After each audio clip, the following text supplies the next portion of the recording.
Why is Sarah Ferguson, often referred to as Fergie, regarded as a pariah in the royal sphere following her ill-fated marriage to Prince Andrew? The truth is that Fergie has been perceived as a perilous presence, her connections often driven by ulterior motives, as exemplified by her friendship with Diana. The royal family, with their keen perception, quickly discerned these hidden agendas, leading to significant discord in her relations with its members. Stay tuned to uncover the full story behind Fergie's actions. You won't believe that things between Fergie and the royal family started off in a positive direction. When a young Fergie first emerged on the royal scene, she did so with an unmistakable charisma that quickly captured the public's attention. Sporting her signature wild red hair and an exuberant personality, Fergie, as she was affectionately known, seemed like a breath of fresh air in the otherwise staid world of the British royal family. Her background, considered appropriate for a future duchess by royal standards, played a significant role in shaping her early interactions with the firm. In her insightful book, Sarah, HRH the Duchess of York, royal expert Ingrid Seward delves into the initial skepticism that surrounded Fergie's entry into royal circles.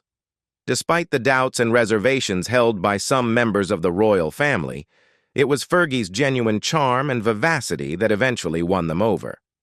Seward reveals that although the royal family had not initially viewed her as a prime candidate for marriage to Prince Andrew, the idea of incorporating her into the royal family grew increasingly appealing.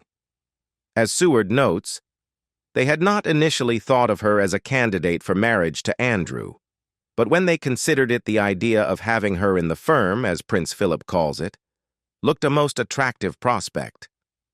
Fergie's refreshing, down-to-earth demeanor and lack of pretentiousness distinguished her from other potential royal brides, particularly in an era when the royal family was striving to project a more relatable image.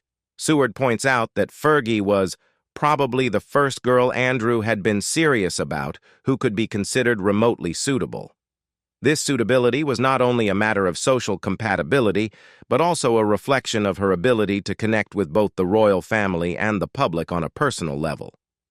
From the outset of her relationship with Prince Andrew, Fergie found common ground with Queen Elizabeth II, establishing a rapport that many hoped would signal a prosperous future.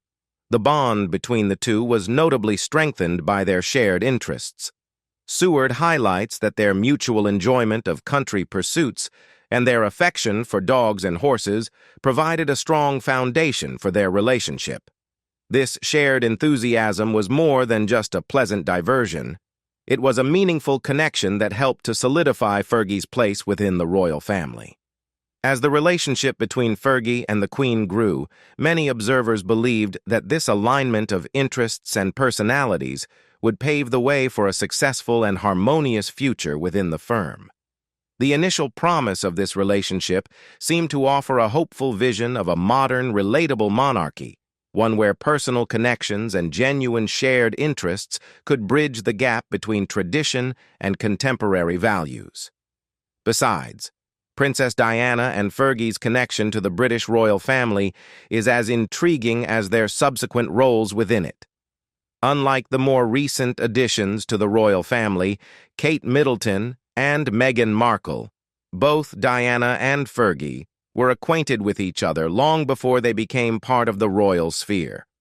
Their relationship was not just a matter of social acquaintance, but also of distant familial ties, showcasing the intricate web of connections within the British aristocracy. According to reports from Express, Diana and Fergie were related through a shared ancestral lineage. They both descended from Georgiana, Duchess of Devonshire, who was born Georgiana Spencer. This connection made them fourth cousins. Georgiana, whose life was famously depicted in the 2008 film The Duchess, starring Keira Knightley, was a prominent figure in British aristocracy and a member of the Spencer family, thus linking Diana and Fergie through a common ancestor. Their familial connection, however, was not merely a historical curiosity, but also intertwined with their personal histories.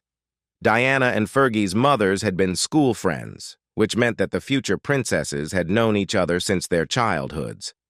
This early acquaintance laid the foundation for a deep-rooted friendship that continued to grow as they navigated their lives in the public eye.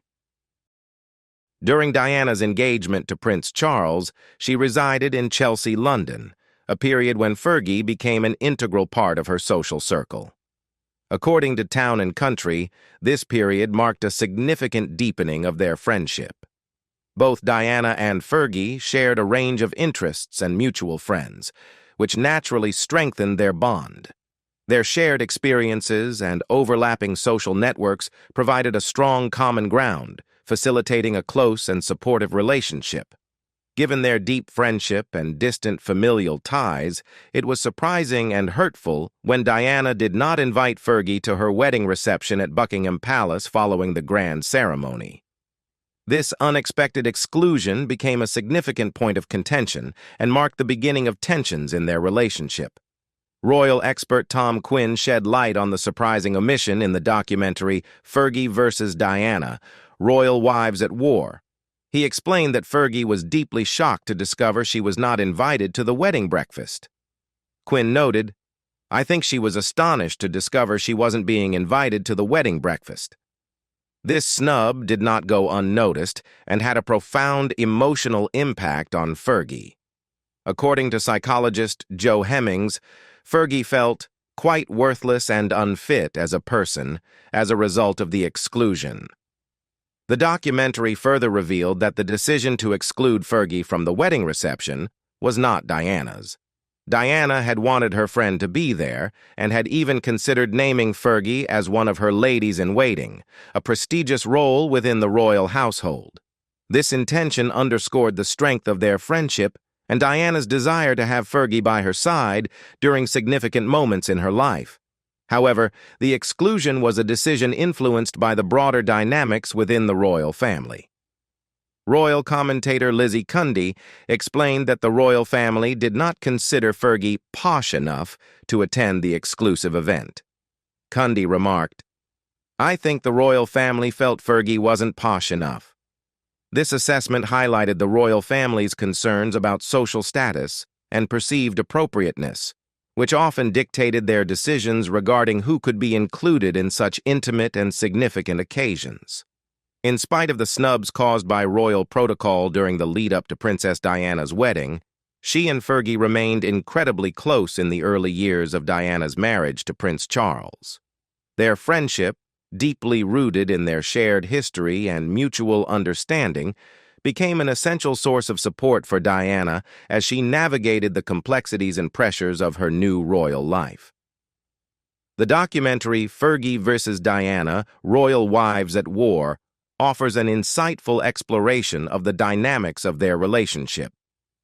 Royal experts in the documentary highlight that Diana saw Fergie as a loyal and trusted friend during this tumultuous period.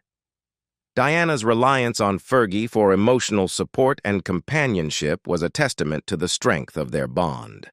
As author Kate Nichol elaborated, they would frequently meet for lunch, often once a week, via Express. These regular lunches were more than social engagements.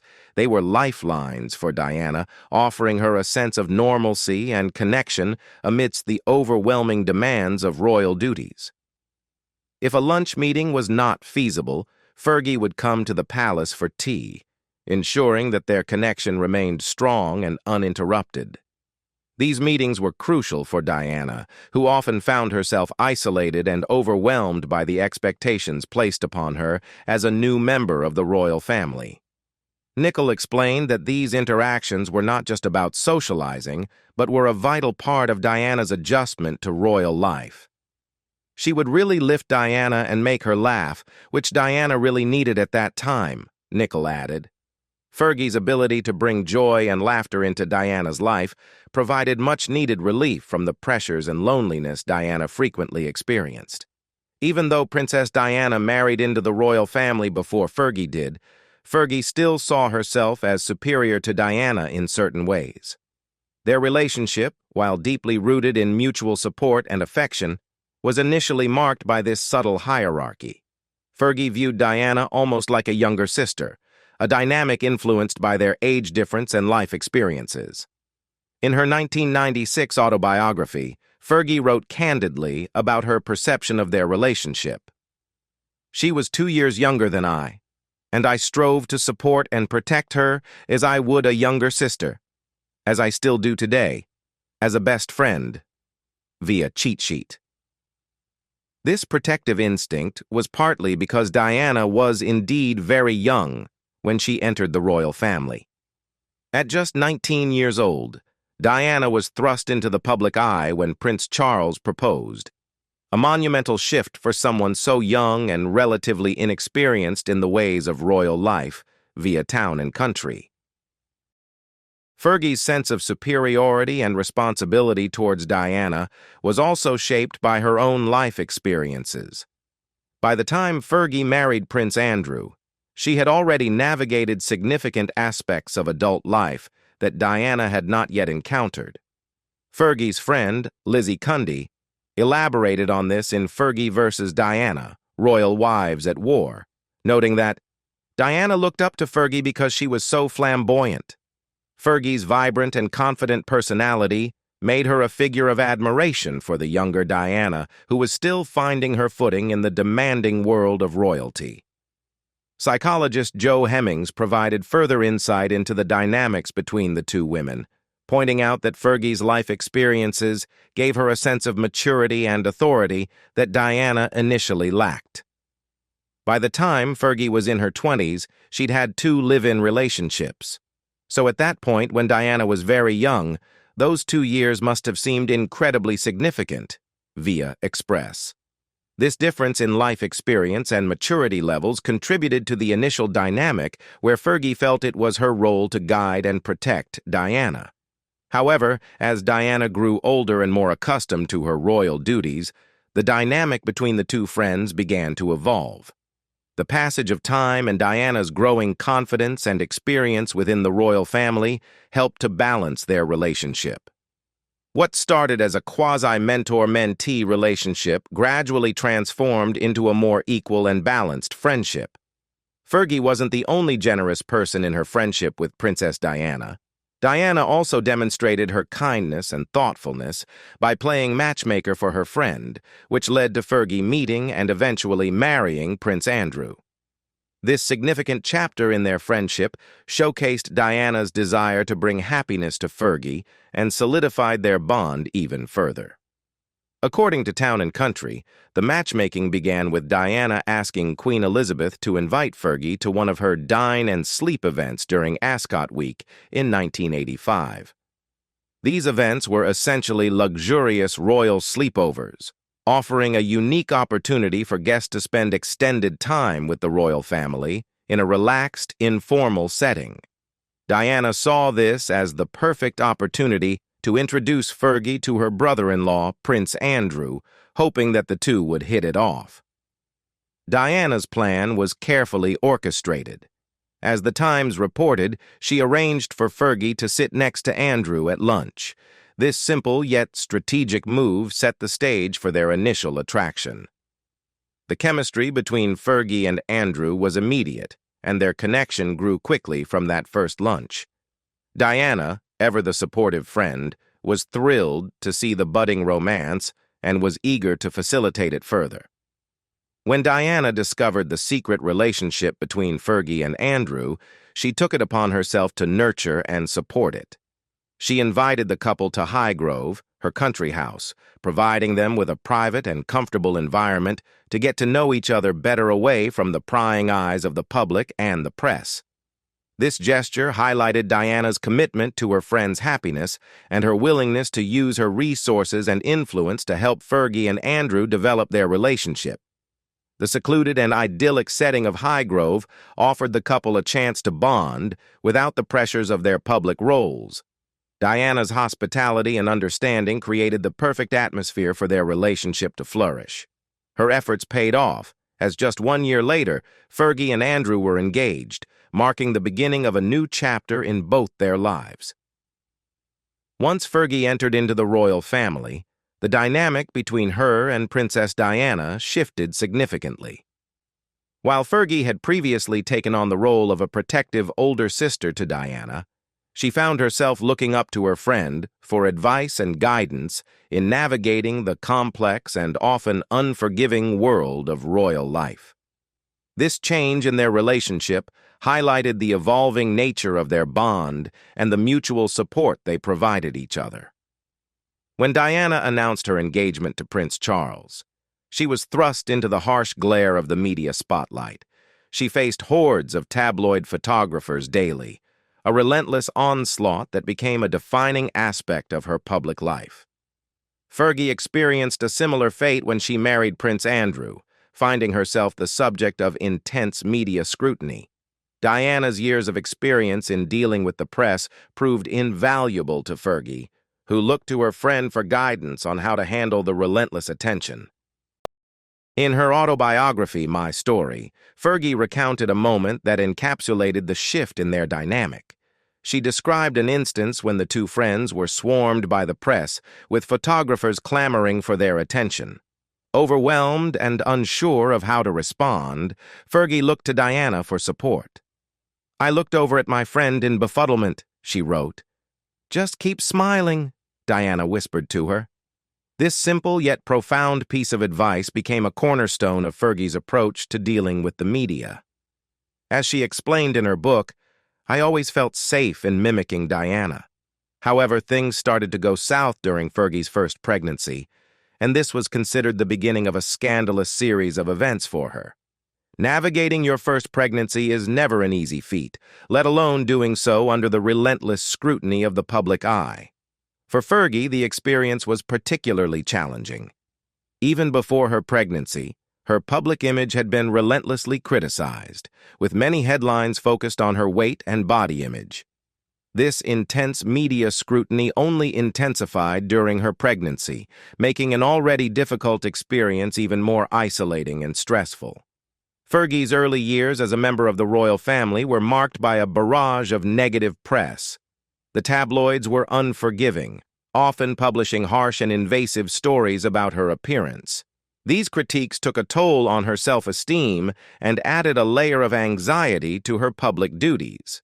This public dissection of her body and image set a harsh backdrop against which she would navigate her first pregnancy. Adding to the difficulty, Fergie's first pregnancy and the birthing experience were largely solitary endeavors. Just 2 weeks after she and Prince Andrew were married, he was stationed overseas. This sudden separation left Fergie to face the complexities of pregnancy on her own, without the support of her husband. As she revealed in an extensive interview with Harper's Bazaar, this period was marked by profound loneliness and emotional turmoil. When Fergie discovered she was pregnant, she was overwhelmed with emotion. The state of her marriage, coupled with the lack of support from the palace, made her feel incredibly isolated. "I spent my entire first pregnancy alone. When Beatrice was born, Andrew got 10 days of shore leave, and when he left and I cried, they all said, 'Grow up and get a grip,'" she shared with the publication. This stark response from the palace underscored the lack of empathy and understanding she faced during one of the most vulnerable times of her life. If navigating her first pregnancy alone wasn't difficult enough, Fergie began experiencing cracks in her marriage to Prince Andrew around 1990. The initial challenges they faced soon revealed deeper issues, as the couple found themselves on diverging life paths. Andrew continued his commitment to the Royal Navy, while Fergie, also known as Fergie, embraced the lavish lifestyle expected of a royal family member. These differences not only strained their relationship, but also highlighted the contrasting worlds they inhabited. As noted by E! News, Andrew's annual income from his naval post was about $40,000, a modest sum compared to the extravagant life that Fergie aspired to lead. The financial disparity was significant, especially since the couple's opulent lifestyle was largely funded by Queen Elizabeth II. This financial reliance on the Queen created additional pressure and highlighted the imbalance in their roles within the royal framework. Their estate, Sunninghill Park, which was renovated and completed in 1990, symbolized their high status, but also coincided with the beginning of their marital troubles. During the renovation period of Sunninghill Park, Fergie stayed at Buckingham Palace, a luxurious yet isolating experience. While the grandeur of her residence was undeniable, it also underscored the loneliness and separation from her husband. The physical distance between her and Andrew, compounded by their differing responsibilities and interests, further strained their relationship. The couple's diverging paths became increasingly apparent as Andrew's naval duties kept him away for extended periods. In 1990, when their daughters, Princesses Beatrice and Eugenie, were just 2 years old and a few months old, respectively, Andrew spent a mere 42 nights at home. This significant absence left the majority of the parenting responsibilities to Fergie. She not only had to fulfill her royal duties, but also tended to the upbringing of their young children almost single-handedly. This imbalance in parental involvement added to her sense of isolation and the growing tension in their marriage. Feeling the weight of her responsibilities and the loneliness of her situation, Fergie began seeking solace outside her immediate royal environment. She started going out more frequently and socializing with men, a decision that was both a cry for connection and a means of coping with her unhappiness. One notable instance was when she took Princess Beatrice on a group vacation to Morocco. This trip, which included socializing with other men, reflected Fergie's attempt to find companionship and escape the pressures of her royal duties. At this time, the bond between Diana and Fergie strengthened as they navigated their increasingly unhappy marriages to their respective princes. By 1991, it became evident that their shared experiences within the royal family created a unique and unbreakable connection. Diana and Fergie both faced immense pressure and scrutiny from the public and the royal family, which only deepened their mutual understanding and reliance on each other. Their friendship provided a safe haven where they could express their frustrations and fears without judgment. Diana, in particular, found that Fergie was the only person who could truly comprehend the complexities and challenges she faced.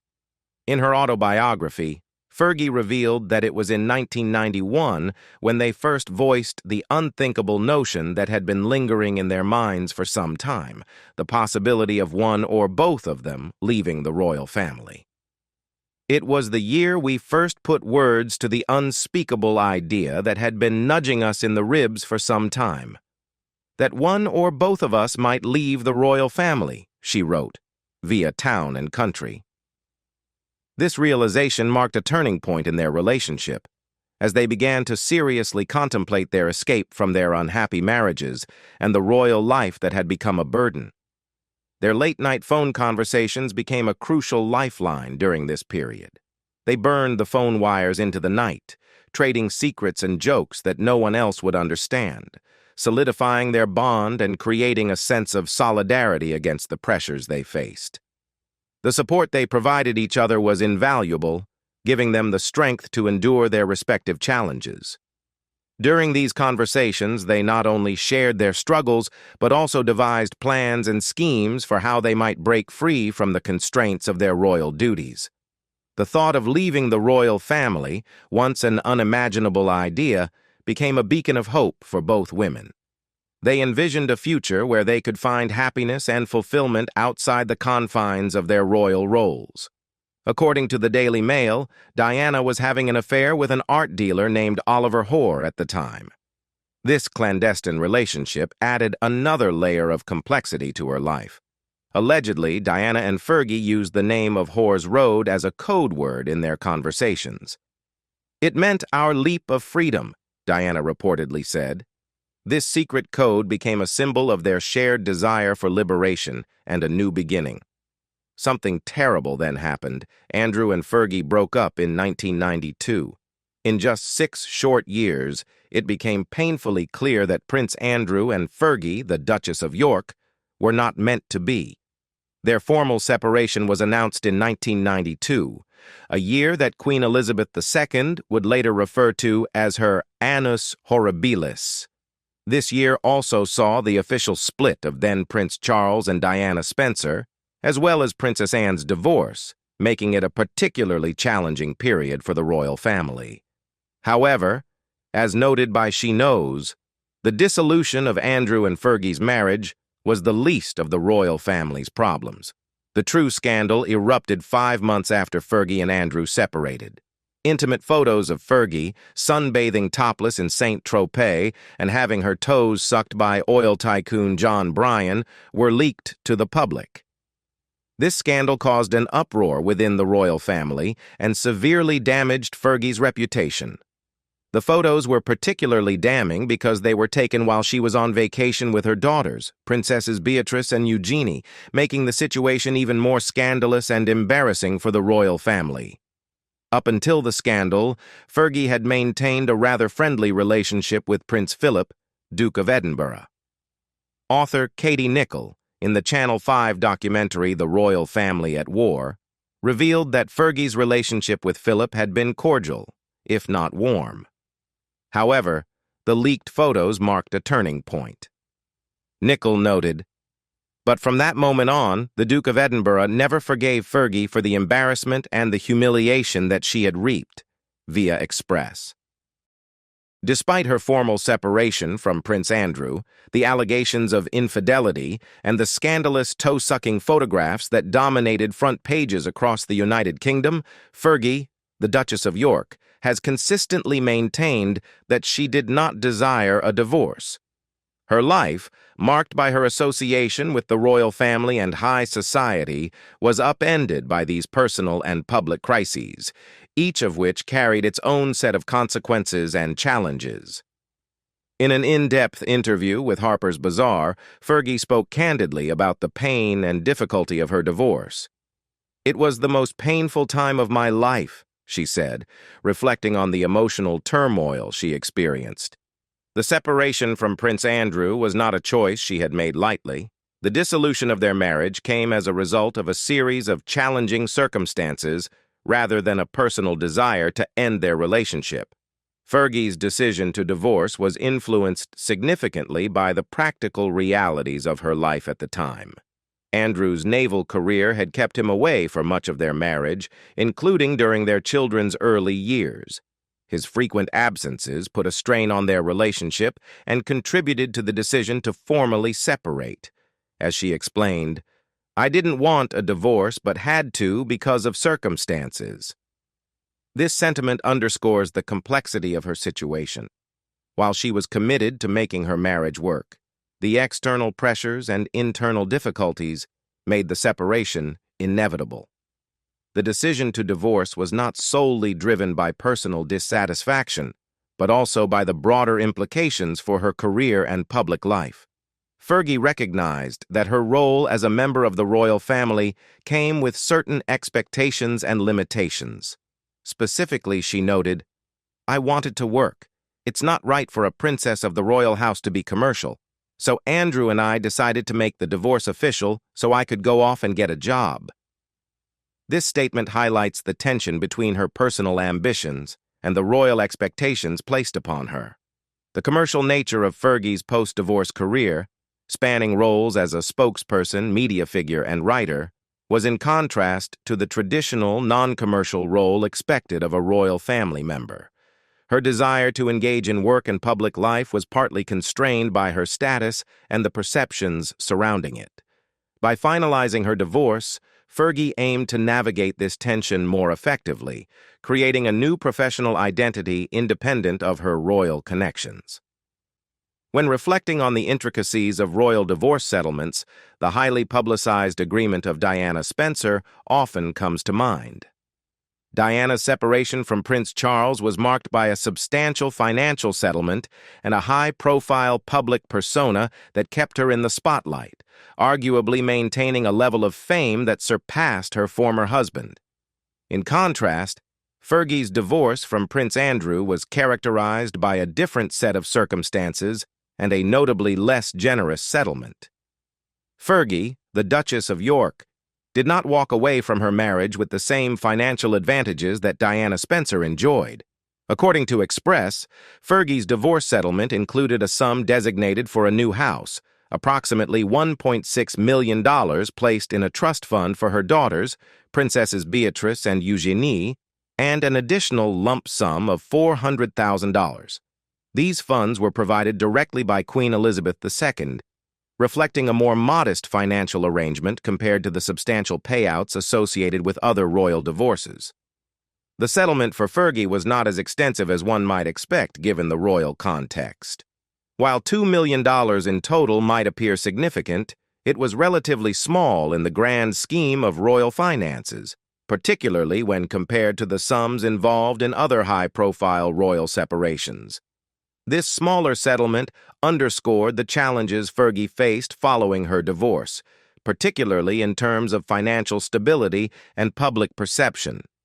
In an interview with Harper's Bazaar, Fergie shed light on her approach to the divorce settlement and the underlying motivations behind it.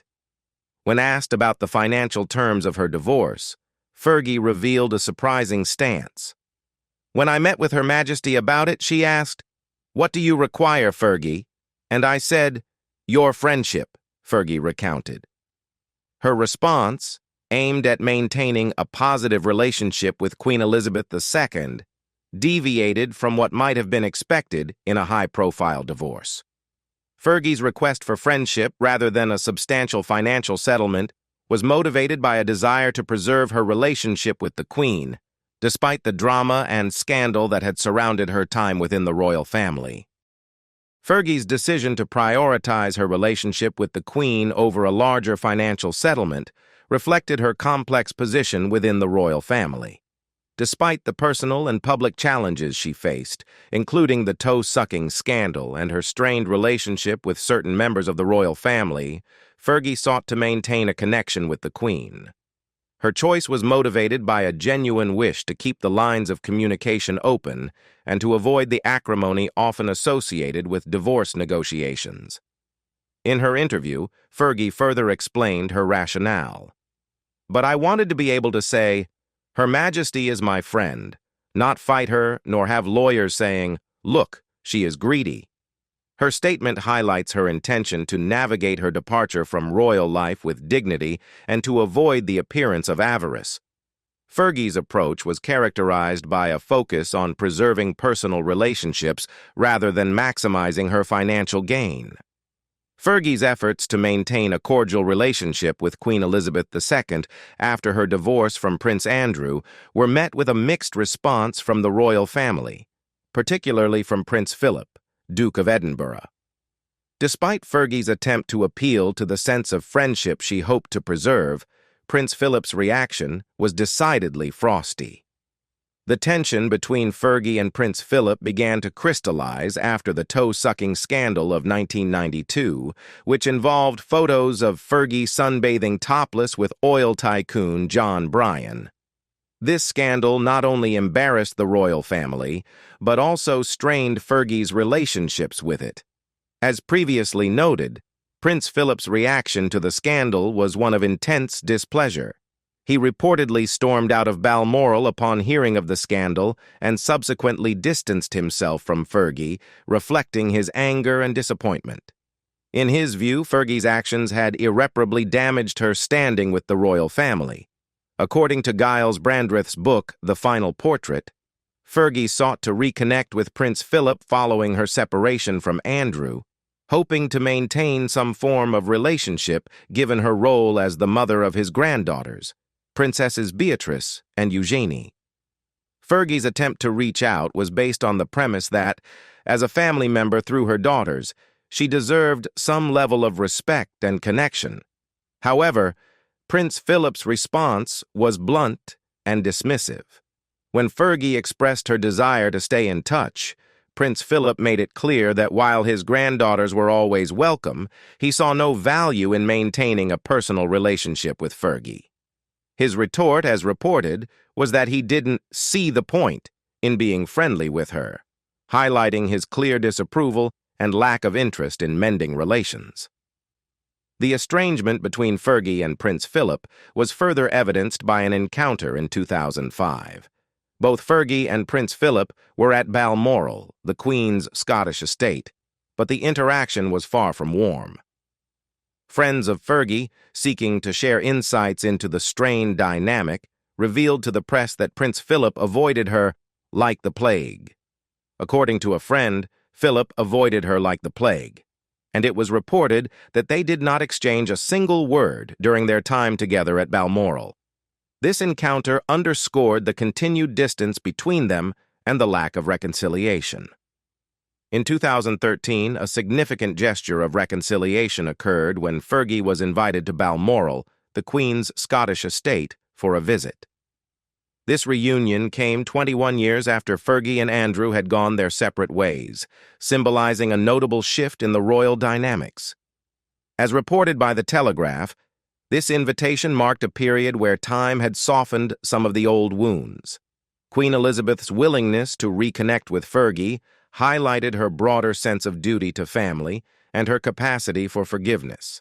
However, despite the Queen's efforts to bridge the gap, Prince Philip remained resolutely distant. His disdain for Fergie was so pronounced that he deliberately delayed his arrival at Balmoral until after Fergie had left, as noted by The Telegraph in 2013. This maneuver was a clear indication of Philip's reluctance to be in the same space as Fergie. The Duke of Edinburgh's decision to avoid her underscored the continuing rift between them and his unwillingness to reconcile. This tension was not confined to their private interactions. In 2015, both Fergie and Prince Philip attended the Royal Ascot, a prestigious horse racing event that attracted significant attention from the royal family and high society. Despite the public nature of the event, which typically demands a certain degree of decorum, Prince Philip's reaction to Fergie was unmistakably hostile. According to reports, he sneered at Fergie when their paths crossed at the event, a gesture that was both public and pointed.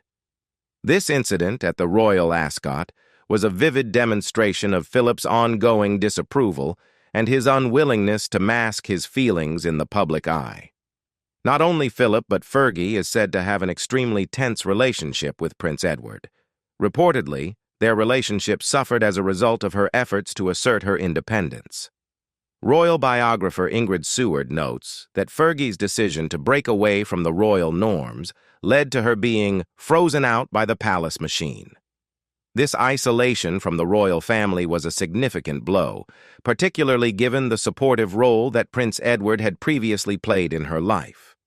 The decision to assert her individuality came at the cost of her relationships within the royal fold, underscoring the personal sacrifices involved in navigating royal expectations. Fergie's strained relationship with the royal family was further exacerbated by the palace's response to her attempts at independence. The firm's reluctance to accommodate her desire for a different lifestyle led to a deliberate distancing, including a cessation of friendly interactions with Prince Edward. As Seward highlights, there were to be no more lunches with Prince Edward, or casual interactions with other members of the royal family. This form of social ostracism served as a powerful reminder of the consequences of challenging the royal status quo. Fergie formed a relationship with Edward's future wife, Sophie, but it did not last long. Of all Queen Elizabeth II's children, Prince Edward stands out for his enduring marriage to Sophie, Countess of Wessex. Their wedding in 1999 marked a significant moment for the royal family, as they are often regarded as one of the most stable and harmonious royal couples. Their relationship contrasts sharply with the marital struggles and divorces faced by other members of the royal family, including Edward's siblings Charles, Anne, and Andrew. When Sophie Rhys-Jones first entered the royal sphere, she was introduced to a complex and occasionally hostile environment. Her arrival came during a period when the royal family was still reeling from public controversies and personal dramas, including those involving Fergie, Duchess of York. Fergie, who had been married to Prince Andrew and was navigating life post-divorce, found a new ally in Sophie. The friendship between Fergie and Sophie Wessex quickly blossomed, largely driven by their shared experiences as relatively new additions to the royal family. The two women found common ground in their roles and the pressures they faced, and they bonded over the small but significant trials of royal life, including the constant scrutiny and the informal rules of royal etiquette. They were frequently seen together, and their friendship was characterized by a light-hearted and genuine connection. This included sharing intimate details about their lives and engaging in the kind of gossip that can often bond new friends. Their camaraderie was not without its complications. Biographer Ingrid Seward notes that the friendship between Fergie and Sophie quickly became the subject of concern among royal insiders. The two women were known for their late-night chats and gossip sessions, which reportedly included discussions about royal affairs and personal insights. This close bond raised eyebrows among those concerned with maintaining a pristine public image for the monarchy. In a time when the royal family was striving to regain its reputation and composure after several high-profile scandals, any hint of scandalous or unfiltered talk from within the royal circle was viewed with suspicion. Prince Edward, Sophie's husband, was reportedly wary of the close relationship between his wife and Fergie. This concern was not unfounded, as the Duchess of York had previously been involved in numerous controversies that had tainted her public image. Edward's wariness was likely compounded by the need to preserve the royal family's dignity and maintain a positive public perception. While he did not publicly criticize Sophie's friendship with Fergie, the underlying tension and concern about the potential impact of their gossip sessions were palpable. The tension between Fergie and Prince Edward, which came to a head in the early 1990s, was a dramatic reflection of the intense scrutiny and internal strife that can accompany life in the British royal family. As Fergie navigated her post-divorce life, Prince Edward and Sophie, Countess of Wessex, were beginning their relationship, a situation that soon became entangled in a web of gossip and accusations. Prince Edward and Sophie Rhys-Jones began their relationship in 1993, a time when their romance was kept tightly under wraps due to the royal family's high public profile and the constant media attention they attracted. During this period, Sophie and Fergie developed a close friendship, bonding over their shared experiences and the pressures they faced within the royal sphere. Their conversations often included discussions about the intricacies of royal life and personal challenges, which naturally led to a fair amount of gossip. However, their seemingly benign exchanges took a serious turn when, by the end of 1993, the press uncovered the details of Edward and Sophie's relationship. The leak, which revealed their previously private romance, was met with significant media frenzy. In a bid to protect their privacy and maintain control over their personal affairs, Prince Edward and the royal family needed someone to blame for the breach. To their dismay, Fergie, who had been a confidant and friend to Sophie, found herself the focal point of these accusations. According to Express, the accusation was that Fergie had been the source of the leaked information. This claim, though unfounded, was particularly damaging given the context.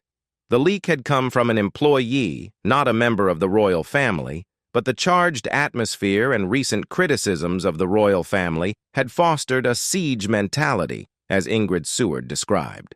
This environment led to the attribution of blame to any perceived outsiders or potential troublemakers, and unfortunately for Fergie, she was caught in the crossfire. Fergie was understandably offended by the accusations. The notion that she had betrayed a friend by leaking private information was deeply hurtful, especially given the trust and confidentiality that had characterized her relationship with Sophie. Fergie's response to these allegations was one of indignation and frustration. The accusations, which came from both Prince Edward and the broader royal household, were seen as a personal affront and an unjust attack on her character. The fallout from these accusations further strained Fergie's relationship with the royal family. Being blamed for the leak not only affected her standing within the royal circle, but also amplified the ongoing challenges she faced as a former royal. The sense of betrayal and the public nature of the dispute only added to the difficulties she was experiencing, both personally and professionally. Fergie's relationship with the British royal family, particularly with Prince Edward, suffered irreparable damage following the accusations related to Prince Edward and Sophie, Countess of Wessex's, secret romance. The fallout from this episode marked the beginning of a significant estrangement between Fergie and the royal family, which had far-reaching implications for her status and access to royal events. Following the public scandal and the resulting accusations, Fergie found herself increasingly marginalized from royal life. The estrangement was not merely personal, but also institutional, as her relationship with the family was now strained, and her role as a former royal became more isolated. While she remained the mother of Princesses Beatrice and Eugenie and continued to be a figure of interest due to her previous status, the perks and privileges associated with her former royal connections largely faded. One of the most notable snubs came with the wedding of Prince William and Kate Middleton in 2011. The royal family decided not to extend an invitation to Fergie for the high-profile event, a decision that was widely reported and criticized. For Fergie, who had been an integral part of the royal family during her marriage to Prince Andrew, this exclusion was a significant blow. In response to the snub, Fergie chose to retreat from the public eye and instead took a trip to Thailand. She described this period as a time for personal reflection and healing, seeking solace away from the media spotlight and the wounds inflicted by her exclusion from the royal celebrations. After their formal separation, which was finalized in 1996, Fergie and Andrew's relationship took a surprisingly amicable turn. They chose to continue living together at the Royal Lodge in Windsor, demonstrating a commitment to co-parenting their daughters and maintaining a united family front despite their marital separation. As People magazine noted, Fergie embraced this arrangement, highlighting that their busy schedules often meant they were apart, but they managed to find contentment in their unique setup. "I'm in and out all the time, and he's in and out all the time," Fergie explained, emphasizing that their unconventional arrangement worked well for them. This joint residence allowed them to present a stable and unified front for their daughters, Princess Beatrice and Princess Eugenie. Fergie's perspective on her ex-husband was one of admiration and affection, which was quite unconventional in the realm of high-profile divorces. She publicly praised Andrew as the finest man in her life, referring to him as a great gentleman with an essence of gold and a nugget of goodness. This portrayal of Andrew as a figure of virtue and kindness was a stark contrast to the often negative public narratives surrounding divorced couples. Despite their separation, Fergie's characterization of Andrew underscored a deep respect and ongoing appreciation for him, illustrating a rare level of grace and positivity. Even their daughters, Beatrice and Eugenie, seemed to appreciate their parents' ability to move past their marital issues and maintain a strong relationship. Princess Eugenie, in particular, expressed admiration for their parents' handling of their separation, describing them as the best divorced couple I know. This sentiment from Eugenie highlighted how their parents' cooperative and supportive dynamic positively impacted their family life, showing that even in the face of divorce, strong familial bonds could be preserved. In addition, the Duchess stood by her ex-husband when disturbing allegations were made against him. The revelations about Prince Andrew's alleged involvement with Jeffrey Epstein, a convicted offender, sent shockwaves through the world and rocked the British royal family. The scandal unfolded as accusations surfaced that Andrew had been involved in activities with Epstein that included violating a minor who had been trafficked. The gravity of these allegations was magnified by the public's intense scrutiny and the serious nature of the charges. As the controversy unfolded, Prince Andrew vehemently denied any wrongdoing. Despite his protestations of innocence, the scandal had severe repercussions for his public and royal standing. Queen Elizabeth II, in response to the mounting pressure and the serious nature of the allegations, took decisive action by stripping Andrew of his military titles and royal patronages. This move was symbolic of the broader effort to distance the royal family from the scandal and to manage the fallout from the highly publicized accusations. In the midst of this turmoil, Fergie's reaction to the scandal was both surprising and polarizing. Despite the severity of the allegations against her ex-husband, Fergie chose to publicly support Prince Andrew. Her stance diverged sharply from the public sentiment, which was largely critical of Andrew's actions, and sought to understand the extent of his involvement with Epstein. In an interview with People, Fergie spoke out in defense of Andrew, highlighting his role as a father to their two daughters, Princess Beatrice and Princess Eugenie. She made it clear that despite the scandal, she remained steadfast in her support for him. "Whatever challenges he has, I will stand firm to the co-parents that we are together," she stated, emphasizing her belief in Andrew's character. Fergie described Andrew as a kind, good man and praised him for being a fabulous father to their children. Her comments were a testament to her enduring commitment to their co-parenting relationship, even amid public and royal scrutiny. Fergie's support for Andrew was notable for its contrast with the broader public response. While many were quick to judge and distance themselves from Andrew, Fergie's loyalty appeared to be driven by her personal experiences and her role as the mother of his children. Her public defense of Andrew highlighted the complexities of their relationship, as well as her own personal and familial loyalties. The situation was further complicated by the legal outcomes surrounding the allegations. In early 2022, Andrew reached a settlement with Virginia Giuffre, the accuser who had brought the case against him. The settlement reportedly amounted to $16 million, a significant sum that was intended to resolve the legal claims without a trial. This settlement did not include an admission of guilt from Andrew, but it did underscore the seriousness of the allegations and the financial implications of the case. What do you think about Fergie's actions that caused her to be ostracized by the British royal family? Leave us your comments in the section below. We hope you have found this helpful video.